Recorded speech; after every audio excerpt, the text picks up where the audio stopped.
ራሽያ ዩክሬንን በወረረችበት ጊዜና ጦርነታቸው በተጀመረ ሰዓት ላይ የዩክሬኑ ፕሬዝዳንት ዜሌንስኪ ጦርነቱን ሲዋጋ የነበረው በመሳሪያዎች ብቻ አልነበረም፣ በሲምቦል ወይንም በምልክቶችም ሲዋጋ ነበር። ፕሬዝዳንቶች በተለምዶ የሚለብሱትን ጥቁር ሱፍ አውልቆ የወታደሮችን አረንጓዴ የሚመስል ቲሸርት አድርጎ መዞር ጀመረ።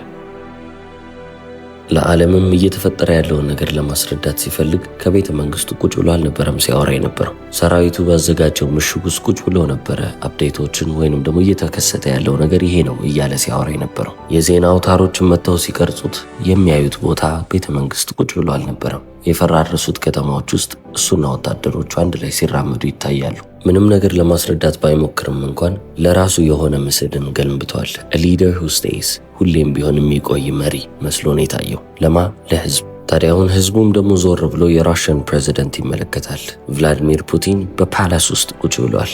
ግድግዳዎቹ በወርቅ የተሞሉ ናቸው። ረጃጅም ጠረጴዛዎች አሉ። ለብቻው ቆሞ ጋዜጣዊ መግለጫ ሲሰጥ ትመለከቱታላችሁ። ህዝቡ ወዴት የሚያደላ ነው የሚመስላችሁ? ምክንያቱም ሁለት አይነት ጦርነት እየተከናወነ ነው ያለው። አንዱ በሰዎች አይምሮ ውስጥ ያለው ጦርነት ነው። ሁለተኛው ደግሞ በጦር ሜዳው ላይ የምርም እየተፈጠረ ያለው ጦርነት ነበር።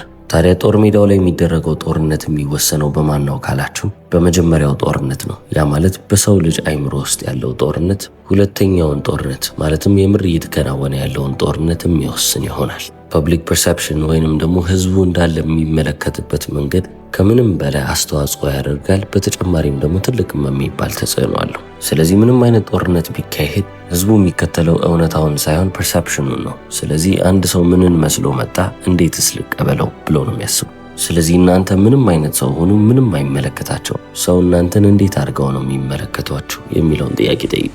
ሰው እናንተን የሚመለከትበትን መንገድ ካወቃችሁ በኋላ ሰው እናንተን ያምናችኋል ወይ? መልሳችሁ አዎ ከሆነ እነዛ ሰዎች ሁሌም ቢሆን እየተከተሏችሁ ነው የሚሄዱት።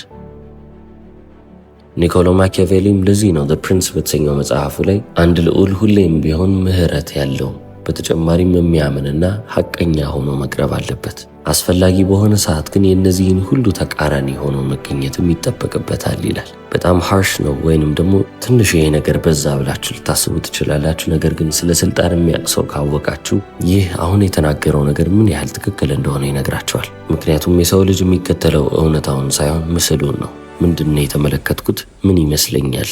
ይሄ ነገር እንዲህ ነው ካልኩ እንዲህ ያደርገዋለሁ ብሎ ነው የሚያስቡት።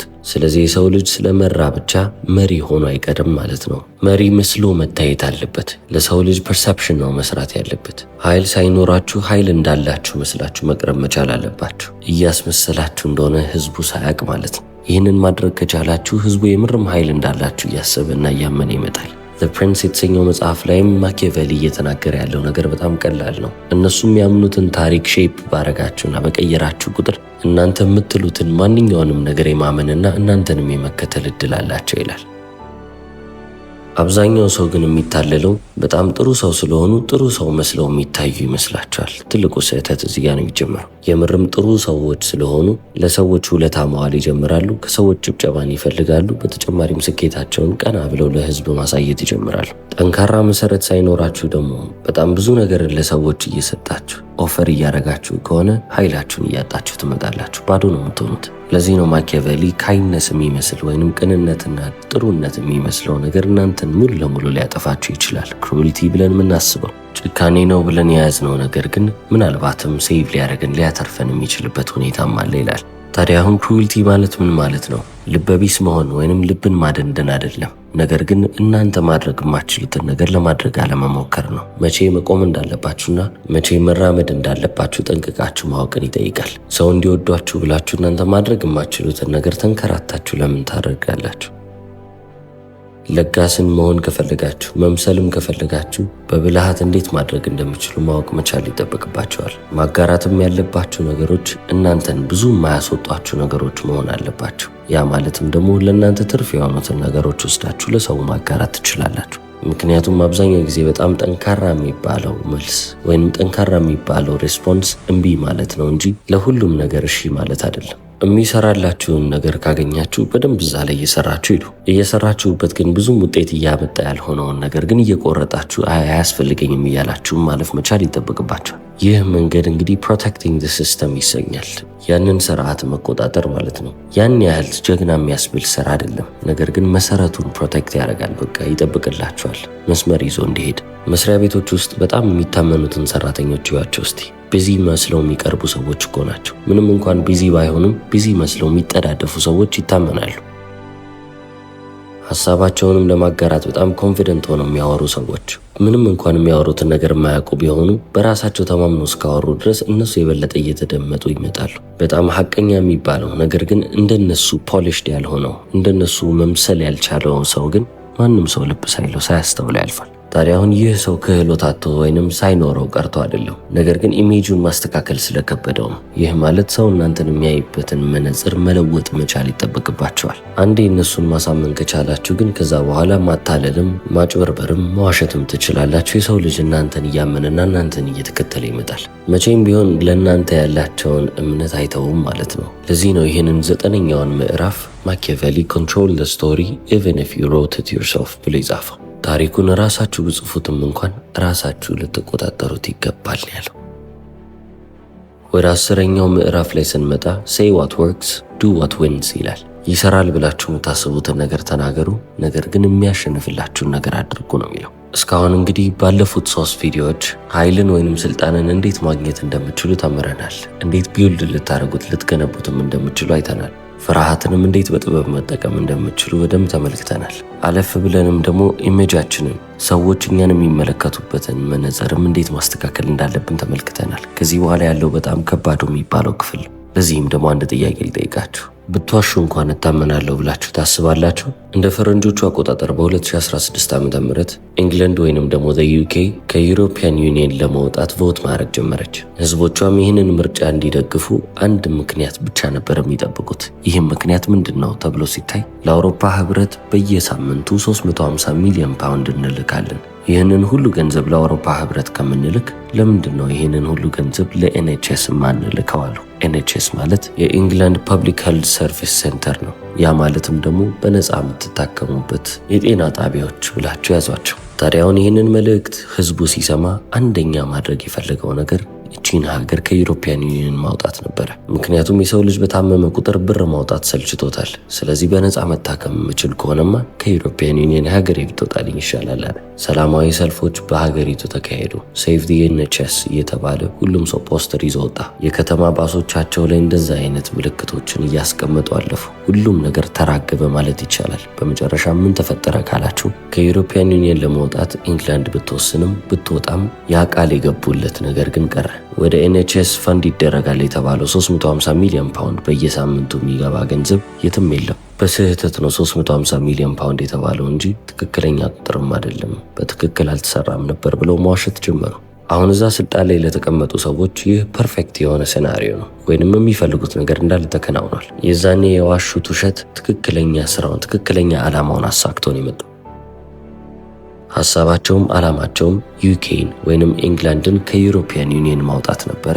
በምርጫም ሊያወጣት ቻሉ። አሁን ማኪያቬሊ በዚህ ዘመን ቢኖርና ይህንን ጉድ ቢመለከት መጥፎ ነገር ነው ያደረጉት ሊልና ሊናገር አይችልም። ምክንያቱም ለሱ ይሄ እንደ ማጭበርበር ሳይሆን እንደ ስትራቴጂ ነው። አንድ መሪ ስራው እውነታውን መናገር ሳይሆን ለሀገሪቷ የሚያስፈልገውን ወይንም ማሸነፍ ያለብን በዚህ መንገድ ነው ብሎ ያስበውን ነገር ማሸነፍ መቻል ነው ይላል። እውነታውን ተናግሮ ያ መሪ ማሸነፍ የሚችል ከሆነ እውነታውን መናገር አለበት። ነገር ግን በማሸነፉ መሃል እውነታው መሰናክል የሚሆንበት ከሆነ አላሳልፍም ቢለውና ማሸነፍ አትችልም ቢለው ግን ዋሽቶ ያንን ውጤት ካገኘ በኋላ የሚስተካከል ነገር ነው ይላል። አንድ መሪ ግን ሲዋሽ እንደ ውሸታም መሆን የለበትም። ሲዋሽ እንደ መሪ ነው መዋሸት ያለበት። ያ ማለት አስፈላጊ ሲሆን ብቻ ነው የሚዋሸው አለ። የማኪያቬሊ ስትራቴጂ አንድና አንድ ነው። ቃሎቻችሁ ወይንም ደግሞ ሐቁን ልናገር ብላችሁ መናገራችሁ የሚያደክማችሁ ከሆነ ለምን ትናገራላችሁ? ዝም በሉ ይላል።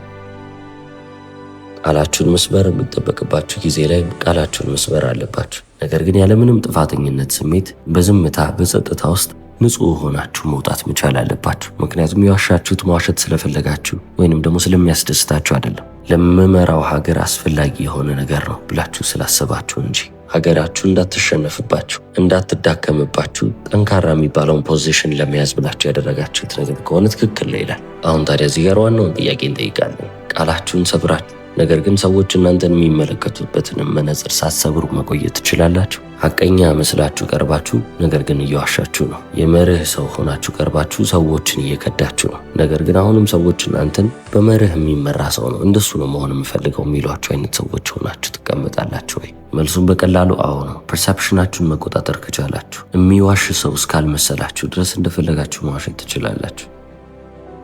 ፖፕ አሌክዛንደር ዘ6 ለምንድን ነው ይህን ያህል ጊዜ ኃይልና ስልጣንን ይዞ የቆየው ካላችሁ፣ ብዙ አይነት ቃል ኪዳኖችን ለሁሉም ሰው ገብቶ ነበር። እያንዳንዱንም ቃል እያፈረሰ የመጣ ግለሰብ ነው። ነገር ግን ሲመለከቱት ፖፕ ነው። ሆሊነስን ወይንም ጻድቅነትን ነበረ ሲላበስ የነበረው። ስለዚህ ጻድቅ መስሎ ነው ሲሄድ የነበረው። ይህም ኢሜጁ ሰዎችም እሱን ሲመለከቱት ለሱ ያላቸው አመለካከት እሱን ከብዙ ጉድ እያተረፈው መጣ። ማንም ሰው እሱን ውሸታም ሊለው ደፍሮ የተጠጋው የለም። የእሱንም ስራ ወስዳችሁ ክፋት ልትሉ ትችላላችሁ። ነገር ግን ማኪያቬሊ ሰርቫይቫል ነው፣ ለመትረፍ ያደረገው ነገር ነው ይላል። እናንተ እውነታውን ተናግራችሁ ብትሸነፉ ማንም ሰው እናንተን አያመሰግናችሁ። ትክክል ነው የሰራችሁት የሚላችሁ ሰው በጣም ጥቂት ነው። ነገር ግን ዋሽታችሁ ብታሸንፉ፣ ሰውም ዋሽቷችሁ እንዳሸነፋችሁ ቢያቅ ይሄ ዋይዝ የሆነ ምርጫ ነው ወይንም የብልህ ሰው ምርጫ ነው ብሎ ነው የሚያልፏችሁ። ነገር ግን አሁንም ወጥ እንዳትረግጡ። ይህ ማለት ጥሩ ስም ካላችሁ ብቻ ነው ይሄ ሊሰራ የሚችለው። ጥሩ ስም ከሌላችሁ ብትዋሹ ማንም ሰው አይወዳችሁ። ጥሩ ስም የላችሁምና ከሰውም ፍቅር አታገኙ።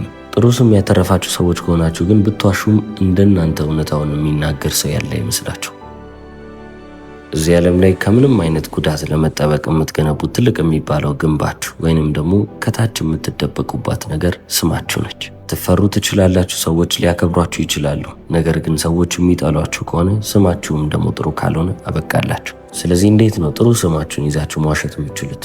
እናንተ የምትወስኑት ውሳኔ ህዝቡን የሚያቃርድ ቢሆንም ህዝቡን የሰማችሁ መስላችሁ መቅረብ መቻል አለባችሁ። በተጨማሪም ደግሞ ለእናንተ ሎያል የሆኑትን ታማኝ የሆኑትን ሰዎችም ልትሸለሙ ይገባል። ምንም እናንተ ጋር የሚቀነስ ነገር ከሌለ ማለት ነው። ሰው ሊወደው የማይችለው ውሳኔ ካላችሁ እናንተ ያንን ውሳኔ ስታቀርቡ በጥሩ ቃላቶች በደንብ አሽታችሁ ልታቀርቡ ይገባል። ቃላችሁንም መስበር ካለባችሁ ነሰሰሪ ከሆነ ስበሩት። ነገር ግን ስትሰብሩት ውሸቱንም ስትናገሩ እንደ መርህ አድርጋችሁ አውሩት። ምክንያቱም በመጨረሻም ህዝቡ የሚከተለው ነገር እውነታውን ሳይሆን የሚያምኑትን ነገር ነው። ስለዚህ የሚያምኑትን ነገር እናንተ ሼፕ እያደረጋችሁ ማስተካከል። አሁን ደግሞ ወደ 11ኛው ምዕራፍ ልናልፍ ነው። ኃይልን ገንብታችኋል፣ ስልጣንን አግኝታችኋል፣ ብዙ ደረጃም ሄዳችኋል። ነገር ግን ይቆይላችኋል ወይ? ይህ ምዕራፍ ሉክ ክሬዚ ናው ቢ አንታችብል ሌተር ይላል። አሁን እብድ ምሰሉ፣ በኋላ ግን ማንም ሰው ሊነካችሁ የማይችላችሁ አይነት ሰዎች ሆናችሁ ቅረቡ ይላል። እንደ ፈረንጆቹ አቆጣጠር በ2008 ዓ.ም ሁሉም ነገር ግልብጥብጥ ያለበት ዓመት ነበረ። ፋይናንሻል ክራይሲስ ያጋጠመበት ጊዜ፣ የካሽ እጥረት ነበረ። ሁሉም ድርጅት እየከሰረ ነው ማለት ይቻላል። ትላልቅ ድርጅቶችም ስትራግል ያደርጋሉ፣ ሀገሮችም ደግሞ ትልቅ ችግር ውስጥ ገብተዋል። አብዛኞቹ ትላልቅ ድርጅትን የሚመሩ ሰዎች የሚያወጡትን ወጪ እየቀነሱ እንደምንም ያችን ጊዜ ለማለፍ እየሞከሩ ነው። ነገር ግን ኢሎን ማስክ የሚባል ሰው በዛን ጊዜ 2 ድርጅቶች ነበሩት። ሮኬትን ሊያመነጥቅ ያሰበበት ስፔስ ኤክስ የተባለ ድርጅት ነበረ። በተጨማሪም ደግሞ ኤሌክትሪክ መኪና የሚያመርተውም ቴስላ ሞተርስ የተሰኘው ድርጅትም አለ። ታዲያ እጁ ላይ ምን ያህል ካሽ ቀርቶት ነበር ካላችሁ $40 ሚሊዮን በእጁ ይዞ ነበር። በዛ ሰዓት በቃኝ ብሎ $40 ሚሊዮን ይዞ የሚፈልገውን ህይወት መኖር ይችላል። ሁለቱም ድርጅቶች ቢከስሩ ከሱ ጋር አይገናኙም። ግን እሱ ያደረገው ነገር እብድ ነው የሚያሰኝ ነገር ነበር። ያለውን ጥሪት እንዳለ ሙሉ ለሙሉ እነዚህ 2 ድርጅቶች ላይ ካወጣ በኋላ የሚኖርበት ገንዘብ አልነበረውም። ለኑሮም የሆነኝን ጓደኞቹ ያበድሩኝ ነበር ይላል። በተጨማሪም ደግሞ እዛው ፋክትሪ ውስጥ ወይንም ደግሞ ፋብሪካ ውስጥ ነበር የሚተኛው። ከራሱ ድርጅት ደሞዝ አልቀበልም ብሎ ቁጭ ያለ ሰው ነው። በተጨማሪም ደግሞ ኢንተርኔት ላይ በዜና አውታሮች ላይ የእሱን ስም እያጠረሹበት ነበር። ታዲያ በዛ በጣም ከባድ በሚባል ወቅት ውስጥ አይደለም ሰርቫይቭ ማድረግና መትረፍ፣ አሁን በጣም ግዙፍ የሚባሉ 2 ጃያንት የሚባሉ ካምፓኒዎችን ሊመሰረት ይችላል። የዓለማችን ቁጥር 1 ሀብታም የሚሆነው በምክንያት ነው። እነዚህ 2 ድርጅቶች ናቸው እንግዲህ አብዛኛውን የእሱን ፐርሰናል ፎርቹን የመሰረቱለት። ታዲያ ኢሎን ማስክ በዛ ግርግር ጊዜ ውስጥ እንደዚህ አይነት ሀብት ሊያፈራ የቻለው እንዴት ነው? እንደዚህ ሊያልፈው የቻለው እንዴት ነው? አብዛኛው ሰው በፍርሃት የሚዋጥበት ጊዜ ላይ ነበረ። ወይንም ደግሞ ቆይ እስቲ ይህንን ለማድረግ እንትና ልጠይቅ እንዴ ብሎ በሚያስቡበት ሁኔታ ላይ ነው። አይ 2 ልጅ እንደመውለድና አንዱ እንዲተርፍላ አንዱን መግደል አለብን እንደመባል ነው ይሄ የተሰማኝ ብሎ 2 ልጅ ከምገድል ለሁለቱም ያለኝን እኩል አካፍልና የተረፈው ተረፈ፣ የሞተውም ይሙት፣ ብቻ ምንም አላቅም፣ እኔ በአቅሜ የቻልኩትን ያህል እንዳለ አድርጋለሁ ያለው። ማኪያቬሊ በፎርቱና በደንብ አድርጎ ያምን ነበር።